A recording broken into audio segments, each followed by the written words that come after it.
안녕하세요, 롱장입니다. 오늘 지금 충남 서산에 나와 있는데요. 뒤에는 이제 성림동의 엘쿠르 아파트입니다. 성림동은 이제 라온이라는 아파트가 제일 인기가 많은데 엘쿠르 쪽을 제가 종종 보는 이유는 여기가 좀 특이한 아파트예요. 지역주택 조합이 때 7년 만에 완공을 했고, 저 이제 다 알고 있잖아요. 조합원 분양가랑 일반 분양가랑 지금 시세를 비교했을 때 지역주택 조합이란 리스크를 이겨낸 거 치고 가성비가 너무 낮아요. 그러니까 이 아파트 절대 폄하하는 거 아니고 내 집 마련하신 분들은 만족을 하시는데, 투자자적 관점으로 봤을 때는 진짜 지역주택 조합은 성공해도 별로다 라고 얘기하고 싶어요. 전국적으로 가끔 계속 댓글에도 있고 지역주택 조합으로 난 돈 벌었다는 분들도 계시지만, 그 리스크를 자기가 이겨낸 리스크가 얼마나 큰 건지를 모르셔서 그럴 수도 있습니다. 여전히 지역주택 조합은 저는 추천할 수 없어요. 안 하는 게 아니라 추천을 할 수 없기 때문에 여러분 자신과 여러분 가족은 지역주택 조합을 하지 않는다는 원칙을 저처럼 가지고 가셨으면 좋겠습니다. 오늘은 이번 하락장, 지금까지의 시장을 여러분이 더 편하게 더 쉽게 이해할 수 있도록 서산, 충남 서산 분위기를 말씀을 드리고 뭐가 중요한지에 대해서 연결해서 설명을 드릴게요. 뜬금없는 소리처럼 들리겠지만 들어보시면은 이런 생각이 드실 거예요. 저는 알고 있는 내용이고 여러 번 말씀드렸지만 좀 잊어버리기 쉬운 내용이에요. 막 와닿지가 않거든요. 충남 서산, 성림동 여기 좀 생소하실 텐데 투자하시는 분들 빼고는 지금 분위기를 말씀드리자면, 작년 하반기랑 올해 상반기 최악의 시즌을 넘어서 초급매는 다 빠졌고 급매가 남은 상태로 급매 가지고 줄다리기가 있는데, 여름 지금 비수기고 전세 좀 나가고 전세 조금씩 더 잘 나가고 전세가 좀 저렴하거든요. 월세도 어느 정도 나가는 그런 시장이에요. 얘기를 들어보면 어때요? 지금 전반적인 시장의 모습 그대로예요. 그런데 여러분이 절대 놓치면 안 되는 게 하나 있어요. 지금 하락이나 폭락을 주장하시는 분들 중에 그분들 말씀이 틀리다는 뜻이 아니에요. 대부분 장기간 하락을 예측을 하세요. 특히 한 분은 옛날 시세를 보고, 옛날 그래프 있죠, 서울 그래프를 보고 그대로 베껴서 자기 의견을 끼워 맞추고 계시거든요. 그래서 6년 7년 하락을 얘기하실 거예요. 무슨 사이클이 어쩌고 저쩌고 해서. 자, 그런데 이게 뭐가 빠진 거냐면, 이분은 지금 얘기하는 게 이런 분들 전부 다 마찬가지예요. 2008, 2009, 2010 다음에 하락장, 6년, 7년의 하락장을 얘기를 하실 거예요. 짧게는 4년, 길게는 6년 이렇게 말씀을 하시거든요. 근데 문제가 있어요. 그분들은 이 시기가 부동산 하락장이라고 얘기하시거든요. 2010년 이후요, 여러분. 2008년도에 국제금융위기 터졌을 때 그건 금방 극복이 됐고요.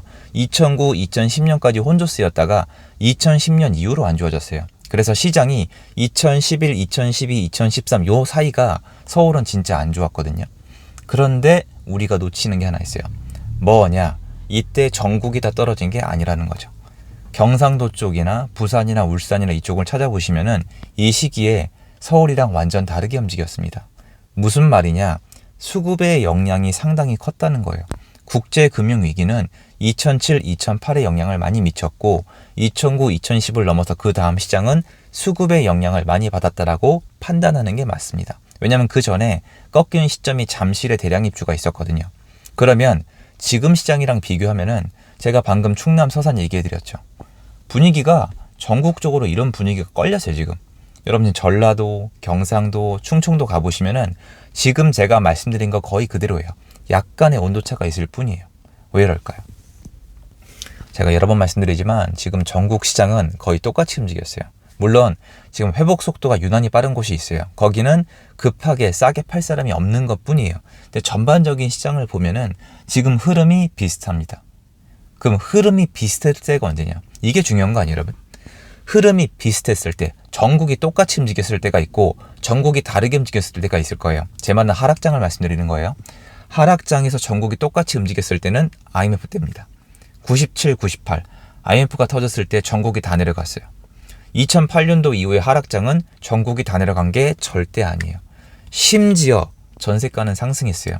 매매가, 전세가가 다 떨어지고 전국이 다 떨어진 거는 IMF 때예요.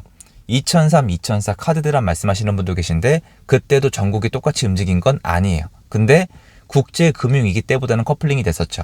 국제금융위기 앞뒤 2007, 2008 이후로는 전국이 디커플링이 됐습니다. 매매, 전세도 디커플링이 됐어요. 지금 시장이랑 같지 않아요. 그래서 지금 보시면 이미 반등 속도가 그때랑 달라요. 저는 그 사이클 이론을 이제 맹신하시는 분들에게 꼭 말씀드리고 싶은 게, 이미 틀렸어요. 여러분, 이미 틀렸다고요. 지금 서울의 반등폭이 너무 커요. 일부 단지가 그때를 완전 엇나가고 있어요. 그때는 반등이 아니고요. 안 내려가면 다행이었어요. 예를 들어 드릴까요? 공덕동에 마포 태영 이런 거 찾아보세요. 그 이제 삼성, 그러니까 공덕 쪽에 삼성 아파트 마포 태영 이쪽이 있거든요.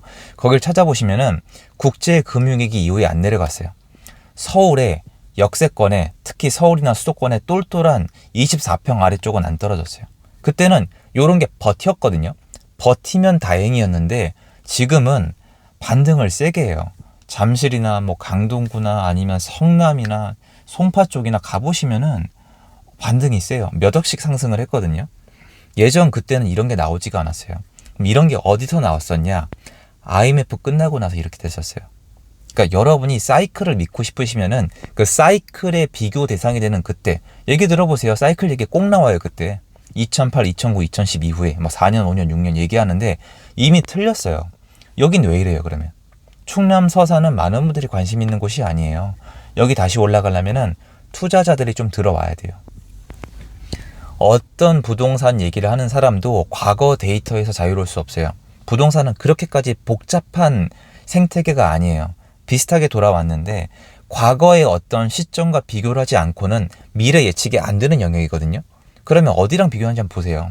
국제금융위기 이후를 비교하면은 이미 완전 틀린 거고요. 지금 시장은 좀 섞여 있긴 한데 차라리 저처럼 IMF랑 비교하는 게 편합니다. 그럼 IMF 때 어떻게 됐을까요? 그때 하락했죠. 빡세게 하락했어요. 어마어마하게. 지금이랑도 비교가 안 돼요. 왜 비교가 안 되냐면은 크게 말씀드리면 두 가지예요. 첫 번째, 강남의 부자들의 상징인 건물까지 폭락했어요. 그 당시에 조금 지나서 서장훈 씨가 건물 산 거 지금 20배 넘게 올랐잖아요. 그 정도로 많이 내려갔었어요. 그리고 강남에 있는 아파트도 다 내려갔어요. 지금이랑 달라요. 그땐 진짜 다 망한 거예요. 진짜 잘 사는 부자들은 살아남았지만 지금보다 피해를 입은 바운더리가 훨씬 넓었던 거죠. 그래서 달라요. 정말 자산가들의 영역이 다 무너졌어요. 근데 지금은 그게 아니라 좀 더 자산가들의 영역은 좀 더 살아남았고 그 밑에 단이 다 무너진 거죠. 그럼 그게 얼마나 갔었을까요? IMF 때 그 하락이 한 13개월 갔어요. 한 1년 조금 넘게 간 거죠. 그런데 사이클을 생각하시는 분들은 이 하락이 이제 더블 딥으로 가서 거의 5년, 6년, 7년 연장이 될 거라고 생각을 하시는데 그러려면 근거가 있어야 되는데 만약에 여러분이 생각하는 그 근거가 국제금융위기라면 틀린 거예요.